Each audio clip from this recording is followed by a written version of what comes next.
uyu munsi mbazaniye inkuru nziza. Benshi baza mu Rwanda bibaza bati nihe twarara cyangwa se twamara ikiruhuko cyacu. Igisubizo nta kindi ni Rob's Meadows Villa Apartment. Iyi ni apartment iherereye hano ku kibuga cy'indege neza, ndetse by'akarusho nibigusaba gukora urugendo. Tubafitiye services zitandukanye aho tubaha abashoferi ndetse dufite n'abakozi babafasha igihe muri kuri iyi apartment. By'akarusho kandi twabatekerejeho kuko hari na piscine, hari aho wicara wumva amahumbezi. Reka nkubwire ngo abafite itsinda rinini namwe twabatekerejeho, duhamagare kuri ino nimero 0788 93 24 14. Rob's Meadows Villa Apartment ni wajuri igisubizo. Man, yakorosi abantu bafata amabere bafata kuba umuntu avanga gufata ibere bazahajya ababyeyi bose bafate gutya.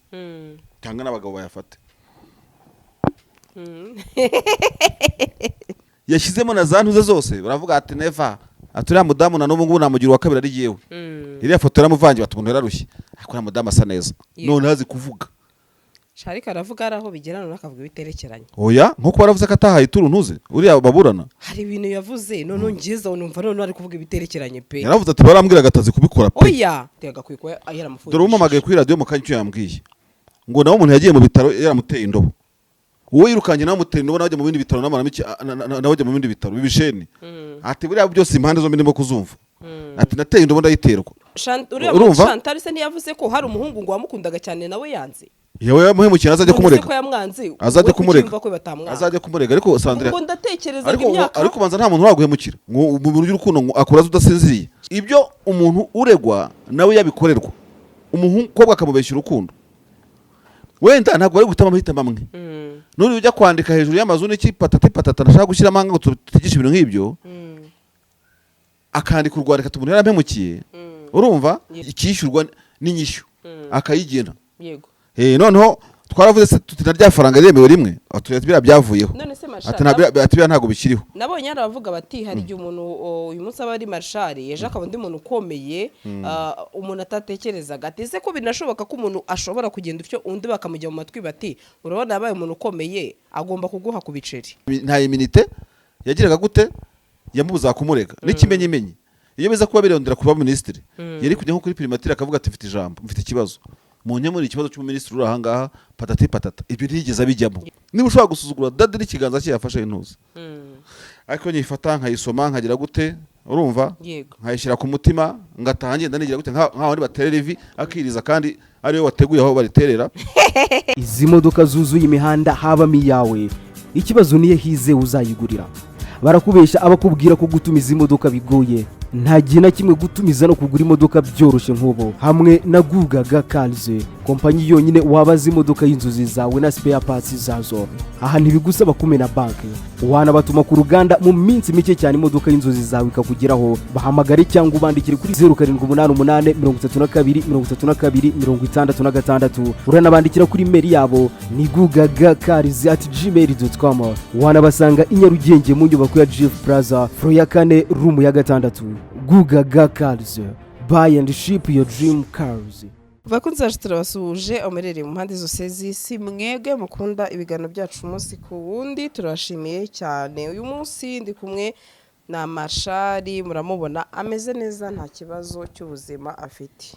Marshal n'amahoro. N'amahoro. N'amahoro y'abanyabyaha umugani wawe. Oya no mfite amahoro. Nta kibazo mfite. Biri gutuga ngo n'amahoro y'abanyabyaha. Ibyo nibyo Uwiteka avuga. Nahise kutavuze ngo ndi umuntu wanyu.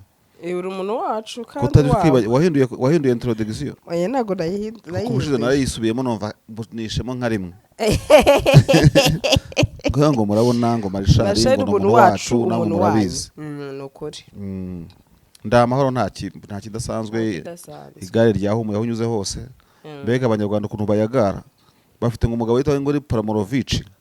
Ahantu hose barimo kuganira no ku makontwari. Yego. Buriya mobilisation si ikintu. Igare ryatangiye ritumvikana. Yego. Ariko ryabaye ikiganira ahantu hose abantu bayagara. Bavuga ati none baze bayanyonge tubarebe. Ariko n'ubwa mbere nanone ibi bintu ni indi achievement. Urabyemera se?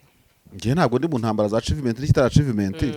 Ariko ikigaragaza cyo nuko nabihakana n'ubwa mbere ntuzibereye muri Afurika maze ahubwo ikintu kirimo kuntangaza en fait muri communication yacu ku by'amagare dufite communication iri hasi cyane ntabwo iri rushanwa reka nkwereke ukuntu irimo ikibazo ritangira hari abantu bafite imyumvire kandi ryo muri Kigali yego batakira kane mpuzamahanga niyo mpamvu hari utuntu batumva umuhanda wafunzwe ibiruhuko byashyizweho ntibumve ko ari ikintu cy'isi cya danje batangiye muri conviction yibwira ko ari kijya Kigali turaje ingamba zifashwe mu mirenge yaho irizanyura yego ukagenda ukanyura nka Gasanze ritazanakandagira ugasanga hariho wenda ntibibareba kandi nk'ingamba zifatwa nko gukora ibisenge by'amazu kuyatunganya no kuyasiga amarangi n'iki n'ubundi indege zigura uko zishaka zizanyura aho zishaka kajugujugu drone byakata no mu murenge utazanyuramo igare bitewe n'icyo bishaka gufotora ibyo byose ntimwabitekereje muvuge muti ibisenge by'umujyi wa Kigali byose bigomba kuba bisa gute n'umujyi wa Kigali ukawurenga ukagera na Ruyenzi hose birashoboka kuko indege izafotora kuri Ruriba yakatira Ruyenzi kugira ngo ifate iyo view na example nshaka kwereka ko twafashe ikintu kiri mondiale tukigira loko bamwe mu mitima yacu nyambara kitari loko kiri mondiale ikindi nakurikizaho iri rushanwa sinzi neza niba nk'umuntu w'Urusizi urumva nkuko coupe du monde ibereye hano n'umunyakirehe n'umunyarusizi yavuga ati iyi kipe ntizancika ibintu byateguwe ku by'umuntu w'Ikirehe azirigare ntabwo mbizi ikindi twe nasozerezaho iri rushanwa ntabwo ari iry'u Rwanda ni mpuzamahanga mukongomanikazi mugande munyakenya rirakureba kubera ko rigeze kuri Afurika bwa mbere ugomba kuba uri muri Nigeria ufite urufito rwawe ukaba uri muri Ethiopia ufite urufito rwawe uzaza kureba igare rya mbere muri Afurika ndatekereza ko niba atari giye ubifitemo amakuru make yego nkurikije ko n'uwo munyakabanda nakazahanyura nkurikije ko n'umuntu wenda wo ku Gisozi wumva riri kure yumva avuga ati ni ibya Binyamirambo ntabwo branding imana marketing y'intuze yagenze neza nkuko nabitekereza yafashe igihe gitoya narimo ndwana n'abantu kuri radio mbabwira ngo babiteguje kera yanjye abantu bayikubita hasi barayirambika ati cyo wita kera cyakaba ari igihe batangiye gutegurira kuri convention center bakuraho uriya mugore iriya monima ati ndi abantu bagombye kubanza kubwirwa n'amashuri n'ibizaba n'iki byose n'uhindura inzu nugira gutagahabwa robo n'igihe gihagije yewe no muri Nigeria naho hose akatajya gutegura itike ati ahubwo kera kwe twashyize mu kwezi kumwe ati ko mu kwezi kumutegura ubukwe cyangwa se event y'isi yose ati ntago bihagije yego ariko niba u Rwanda reka byite kwihazara rugategura event nk'iyi ngiyi reka ngure Sandrine naho abantu barakanyakanya uzi ko iri rushanwa ari igihugu wariha kikaryanga bibaho akavuga ati reka ntitwabivamo izo atari ko barisuzuguye ariko hari ibindi ruburi zirimo zamugora kuzitunganya rero n'igihugu kukwemera kubyakira nkuko twakira andi ma event nicyo nakubwiye nicyo waruvuze mu kanya na achievement ikomeye hari ibihugu bikize kurusha u Rwanda bitakwemera irushanwa kubera ukuntu rigoye kuritegura so n'ibyo ngibyo rero igare ryahumuye nzajya kureba amagare ahubwo uzarebera he wowe muri ya map uko imeze ariko quelque part azahanyura ntabwo sinavuga ngo ni he location ariko ntago azanyura kure yawe wayerebera aho ushaka giye nateguye kuzarebera ku kazamuka ko muri Norvège ikitabi cyangwa ku gateremuko ariko hari korosi nzajyaho ariko ya korosi idahitana umuntu hari marayika ahantu hari garage umanutse kitabu cy'inyamirambo ahantu hari korosi rikata gutya usanga ujya kuri Sun City ruguru side ya ruguru ya korosi abantu bafata amabere bafata kuba umuntu avuga ngo gufata ibere bazahajya ababyeyi bose bafate gutya cyangwa n'abagabo bayafate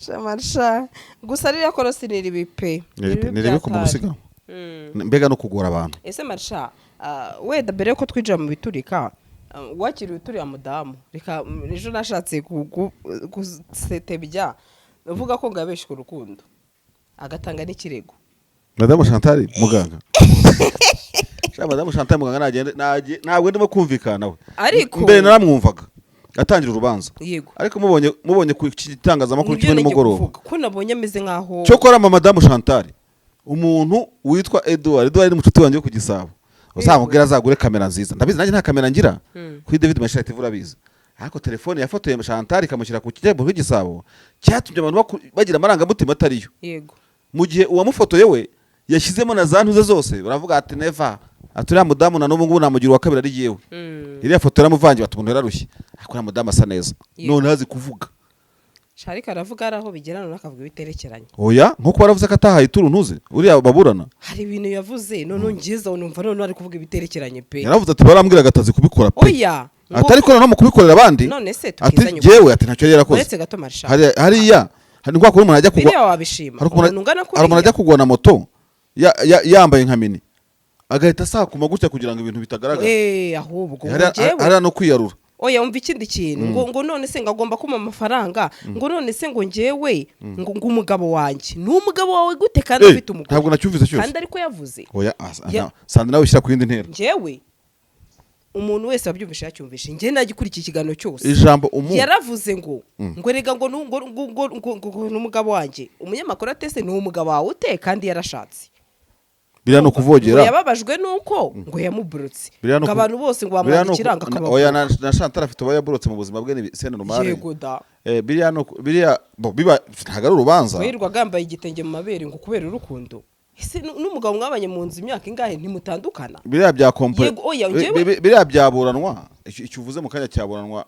n'urushako rw'uregwa kuko arimo kumwangiriza isura y'umugabo kuko ntabwo umuntu yakwita umugabo wundi umugabo wawe buriya bahuye bundi cyabavanga abagore barwanye buriya bajya hasi ari nk'umuntu w'indwanye akavuga ati n'umundi munsi jya mu rubanza ubona ibyo uburana kuva kuri social media kuza ku kiriki kuko ubuzima bw'abantu bashakanye bari ubuzima bw'abaye united n'abantu barabimubwiye ariko bateka se uri mu rukiko ubundi watuje ntabwo uba kwa abusinga ikindi kintu ngewe ntabwo wakubuzinga uburenganzira bw'umuntu depression ibaho kandi ngiye nemerera urukundo nani rwizeraho ariko Marsha ntabwo urukundo rwamezi kumwe 2 3 twagusaza kuri imyaka 5 yarashize ni bucura se mu bahungu 5 yarashize gute buriya bamaranye 5 ariko baza gutandukana yasobanuye ko ngo bari bamaze amezi 3 ngo mu rukundo ndatese urukundo rw'amezi 3 nirwo rwakugize ariko kuntuze ugisaba cyanditse imyaka 5 oya ngenda vuga ndakotinga ibyo nyirubwitejo nimvishe yivugira we yavuze ngo bamaze mu rukundo amezi 2 3 oya mu bintu bijyanye n'urukundo habana icyo bita kudo foudre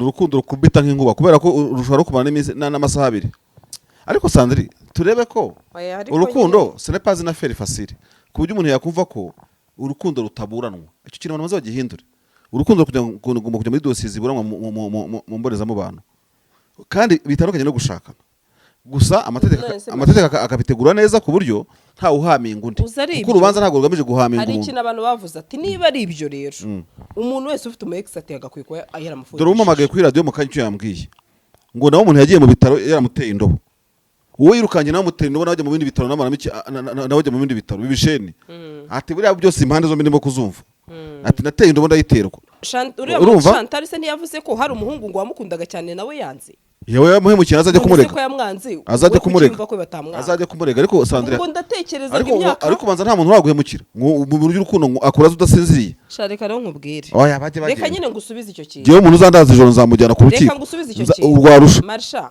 baramubwiye bati rwose turakumva atariko nawe uwo mugabo ashobora kuba yarabonye uturushye oya kutoroha kutoroha ntukanca mu buzima bwanjye mvugira abagore mvugira abagore 100% ariko hariya ho uvugira abagore kundusha hariya rwose ntacyo namufundisha kuvugira abagore nese undi kurongora umuntu ni itegeko ntabwo byitwa itegeko none ko yabigize itegeko kuntakariza igihe ubu bakobwa bakomeza 3 nitujya muri timing biratugora timing tushyire ku ruhande ngiye ndavuga ibyo yavuze nyiri ndavuga abarindwa 5 8 10 ntabwo timing rero tugiye kureba umuhungu araje umukobwa araje umuhungu yeretse umukobwa ikibanza umukobwa ati nzazamuramo inzu sibyo hari nyandiko bafitanye oya umukobwa afashe credit niki ahubwo yatubwira ko hari amafaranga ye yamuriye uvuze ijambo ryiza buretse tugendese yego noneho wowe inzu urayitashye uyitashyemo n'indi nkumi sibyo ibyo ni ubuhemu sibyo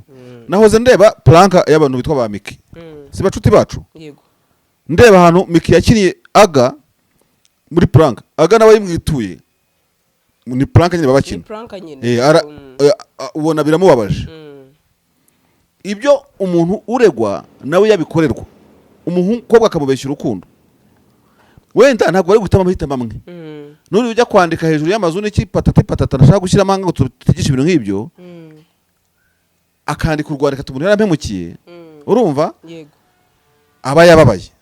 So ikintu kitutwica nuko hari umuntu ushaka ngo mbabare nkawe, ndetse uriya mudamu ari civilized, ntabwo yagiye sumba wanga gushaka uburozi, sibyo?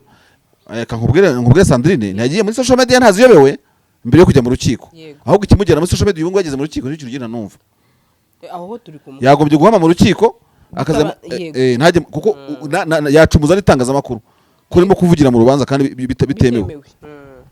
Noneho inzira yahisemo niba atariyo obusherizedi izindi zikaba zaranze, kuko ushobora no gutega umuntu ibintu bimufate ukavuga udo bidafatwa nzahera ku rukiko, ntabwo tubizi ibyo ngibyo, iremewe. Ntabwo wakorera ikintu kibi kizanyura mu mbere y'umucamanza. Yewe rero umunyarwanda wese uhitamo gukemura ikibazo cy'umuyenzi agiye mu rubanza apfa namuturanyi we, agahitamo ikibazo cy'umuntu ugufitiye ideni ajya mu rukiko, ntacyo ushobora kumuviba ko nta kintu kiri hejuru y'amategeko. Masha ibyo byose turi kubigendaramo kandi uri n'umunyamategeko, ugihakanye wahita utsindirwa aho ngaho. Ntabwo njyewe ndi kubihakana, umva ikibazo ngifite. Urukundo ni indwara y'umutima, icyorezo kitagira uwo gusiga, nkundira uzukunda uwo washavuje. Umva nyine njye nkubwire tashye uzi ko ikintu wahereyeho ko umudamu uriya mugabo ashobora kumurega nawe, urabyemera ko bishoboka? hari umunyamategeko wampamagaye nijoro yumvise cananye nakoze ikiganiro nazanyemo iyo ngingo, ambwira ko umuntu wakujyanye imbere y'ubutabera amategeko ntibyemewe gukora revenge mu rundi rubanza, kereka ari ubujurire byararangiye ntibyemewe. Kimwe nuko umuntu yakureze ntabwo wemewe wowe kuvuga ko ati nanjye yigeze kunkora ibintu berekana nanjye je wenda kuri ribaza rero kuna amategeko ari kiriya. Yego ari ntuza nubwo ntayize, amategeko ni ikintu gikomeye. Ariko tunarebe nk'umuntu kuba abajaji cyangwa se ababishinzwe baremeye kwakira urubanza, hari procedure zabanje, niba rwujuje ishingiro bakarwakira, biba biri serious. Hari ikindi kinavuga ngo ntago ngo nyine ngo abagomba kuma ku mafaranga. Amafaranga jurisprudence hari ngo mwita principe d'oro, niko muri se munyantwari yatubwiye case study irahari yuko ibintu wangirije umuntu bitari materiel n'ibiri morale urabyishyura. Noneho ngo umucamanza niwe ujudging, kuko hari bitagira igipimo mezire, akajudginga ikishyurwa n'inyishyu akayigena. Noneho twaravuze tuti narya faranga remewe rimwe atubira byavuyeho, ati ntago bikiriho. Nabonye aravuga bati hari igihe umuntu uyu munsi aba ari marshal ejo akaba undi muntu ukomeye, umuntu atatekerezaga ati ese ko binashoboka ko umuntu ashobora kugenda utyo undi bakamujya mu matwi bati urabona yabaye umuntu ukomeye agomba kuguha ku biceri, ati hakaba hari abamushutse no kujya mu rukiko yira atagomba kwishyure nyine. Ariko icyo nacyo cyo nakivugaho, ntabwo Dr Nsabimana ateye imbere vuba. Yabanje gukora, urumva abanje gukora aho uriya mudamu avuga wagereranya no muri IPRC Kicukiro uyu munsi bitwaga Mureto, yarahamusuraga atakampereza atana mu barimu, ati gusa nkamuhamagara kanyiyama ko adashaka ko mujyajya muhamagara cyane atabikunda. Hari abantu batabikunda, nanjye nubwo nyiraremera wanjye kuntesha umutwe umuhamagara buri kanya ntabwo biba birimo. Hari abantu badakunda izo romance, urumva akanamupresenta uriya mudamu nawe afite, uriya mukobwa nawe afite ikintu cyo kwiyemera, ati biri utaragira ngo jewe iwacu turakinishwa muri famille yacu, ati jewe atazagira ngo namwihomagaho. Bisa naho icyo gihe kuko urabona ko ni namwiza, urumva bisa nkaho icyo gihe yari supreme, yari afite supremacy kuri navuze atari ko nyira agakobwa ati niga secondaire ati naratwikaga harashyaga, urumva bivuze ngo rero ntabwo dogita yigeze abaho nabi, nta muntu ubaho nabi.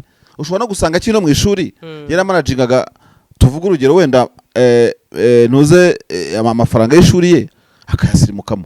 Twese twize turi abasirimu, ntabwo nize gusirimuka ariko ngeze muri ibi ngibi. Hari abana twiganaga ashobora kugura na fashion umwarimu atagura, ibyo byose ntabwo ari sigisi ku muntu w'umunyeshuri. Rero icyo tugisibe gutya, ntabwo dogita yapimirwa uburemere bwe ku mwanya wa minisitiri, kuko tubwira abantu tuvuga tunigisha rubanda. Ntihazugire ubara ngo minisitiri ngo niwe ufite urufito rwinshi kurusha abandi bose basigaye batari minisitiri. Hari n'umuntu bakura muri NGO akaza kuba minisitiri, NGO yamuhambaga amafaranga akubye gatatu ya minisiteri n'izindi ntere yakuragamo n'amarupupu yandi yabonaga. Sasa n'ikimenyimenyi ntabwo Chantal agiye kurega dogita akiri minisitiri, yaracunze abanza avaho kandi nta iminite yagiraga gute yamubuza kumurega. N'ikimenyimenyi iyo biza kuba birondera kuba minisitiri yari kujya nko kuri primature akavuga ati mfite ijambo, mfite ikibazo, mu nkemura ikibazo cy'umuminisitiri uri ahangaha patati patata ibyo ntiyigeze abijyamo. Yego. Nayo mpamvu abantu bavuga bati bareke urubanza rube ko rwakameze ikisebanya bagishyire ku ruhande n'ishyari n'iki byose, kubera ko iyo ishyari yari kurijyana mu zindi nzego akajya ku muryango akajya ahantu hose byose n'ahantu hashoboka akajya kuri social media akazijyaho atagiye mu rukiko. Ubwo yagiye mu rukiko byemewe undi agatanga avoka byemewe, tubireke tubyumve. Yego. Gusa niba nkamenya itariki nzajya kurureba. Mu mahirwe mfite nuko nta muntu nahemukiye, nta muntu mfitiye umwenda na uwo mfitiye ni bangahera. Oya, nta muntu nahemukiye. Umuntu nahemukiye n'umuntu wanzaniye ikawa. Ikawa urabona ukuntu bazasarura none bakazitonora bakazumisha zikaba nyine ibyo bita ibari coffee beans bimeze nk'ibishyimbo nyine by'ikawa batarazisya. Noneho yari mucuti wanjye ariko sirigiye mu kindi no kuganira. Yego. Twakundanye igihe gito ariko twarakundanaga. Agiye mu rugo gusura ababyeyi kandi naboze ikiganiro azacyumva abantu bayagara kubi. Agiye gusura ababyeyi iwabo muri bice byazaboneza. Boneza ari muri Rutsiro nyine. Anzanira izo beans izo ntete z'ikawa ngo dadi wamuhaye nganzanire. Ashobora kuba aragiye abakobwa bavuga byinshi ati sigaye mfite umujeri azimpaye sinamenya n'akamaro kazo. Bingora gutandukanya rwose nk'abase biti n'iki zica amazi. Ariko ntakubeshye Sandrine, gusuzugura kado ni ikintu kibi cyane cyane. Byahise birangira fini. Ikawa ya dadi yampfunyikiye mu kanvelope ukayisiga wenda ugagira na tendance yo kwisiga ku meza nayikuzaniyeho ngo nari mbyibagiwe. Burya abakobwa ntago muri beza. Nari mbyibagiwe twari turimo gusangira ikawa none ntibagiwe ikawa kandi nahawe na dadi. Uko umuntu agusezera gutya bati nta muntu ukurimo niba ushobora gusuzugura dadi n'ikiganza cye yafashe intuza. Ariko nyifata nkayisoma nkagira gute urumva nkayishyira ku mutima ngataha ngenda nigira gute nkaho ari baterera ivi akiriza kandi ariyo wateguye aho bariterera byari kuba ari sawa. Abantu bahemukiye abandi rero mu rukundo ntabwo biri penali biriya ni imanza zo mu ntuza. Ariko kugira ngo manque de confiance kwa abusing confiance mu bantu bakundana nabyo bifatwa Sandrine nk'ibintu bidafite valeur birirwa bifurayinga over y'abantu biguruka bidafite imirongo, nabyo bikwiye guhagarara. Nkwishyuriye kaminuza urarangije ngo jyana indabyo zawe. Oya, ati igihe nataye atubu ngo bafite umwana mukuru none se uriya ni bucura cyangwa n'imfura nawe nashaka undi nyine. Ega ntago abantu bose bashobora gutanga wuncence ku muntu wese ubonye kugira ngo ugire gute. Oya, yavuga ko ababajwe nuko ati ndeba ubu ngubu umwana wese yamubyara nicyo kibazo akaba single mom icyo niki. Ati ndeba umwana afite nkumvanishwe n'agahinda atubu nanjye mbabye namubyaye nawe amukosore. Ariko wamugana yaracyari ikizere wamugana ati imyaka 44 ndacyari muto. Ubundi 44 niyo myaka yo kurongorwa neza utagihuzagurika rwose. Rego ukabyara abana umwana ukamuha agaciro urumva ni ukuri kose. Buriya gihe kirageze kandi ibi byose tuvuga burya abasitari si abantu. Iyo uri umuntu ufite papasi ukajya baza mu star birashoboka ntibyamugora uriye anashyizeho cana abantu bayumva ko yavuze gashaka ko yanaririmbye ariko ngazahinga n'ivuriro indirimbo se ni album ye ni ye Chantal ibyo indirimbo bireka yakinnye n'udufilime yabivuze byose ariko ashaka ikiganiro nicyo kiganiro narebye ntago ndacyumva cyose yakinnye n'udufilime ngo wamugana Senderi ngo guhanga ntago ari uguhaga. Chantal iyo ubona umuntu ari umukomedienne Chantal Imana ikuzurize ibigega byawe kandi ntutakaze courage kuko abafite ibibazo nk'ibyawe bafite ikintu umuntu yakwita kuguma ukongeraho mana E na W na A ni benshi kandi banakurusha imyaka ureba gutya ukavuga uti muzibwiriza ryari. Wowe ntugire ikibazo ahubwo wowe isige uke umere neza kandi amagambo uvuga ujye uvuga amagambo adasesereza kugira ngo abagabo batagutinya. Uvuga amagambo y'romantique ufite ko ndacyamukunda. Numwita umutware nyine umenye kuri mo kwita umutware umugore w'abandi umugabo w'abandi. Ibyo bizarushaho kuba byiza. Burya nta hantu haba Imana itagukura. Ngo bamubwiraga ko ngabizi ngo kubikora neza. Gusi twikomeza. Nika abandi bamubwiraga bati sha ni nka katerepolari ihinga buye. Nyine itangazamakuru ryacu naryo. Ikintu kije mujye mukivuga. Wamuhamagaye se. Izi modoka zuzuye imihanda habamo iyawe, ikibazo niye hize uzayigurira.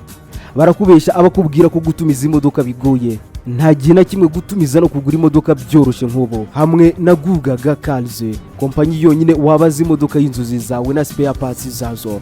Aha ntibigusaba kumena banki, wanabatuma ku ruganda mu minsi mike cyane imodoka y'inzozi zawe ikakugeraho. Bahamagare cyangwa ubandikire kuri 0788 uranabandikira kuri mail yabo ni gugagacars@gmail.com. wanabasanga i Nyarugenge mu nyubako ya Jeff Plaza floor ya 4 room ya 6. Gugaga Cars, buy and ship your dream cars.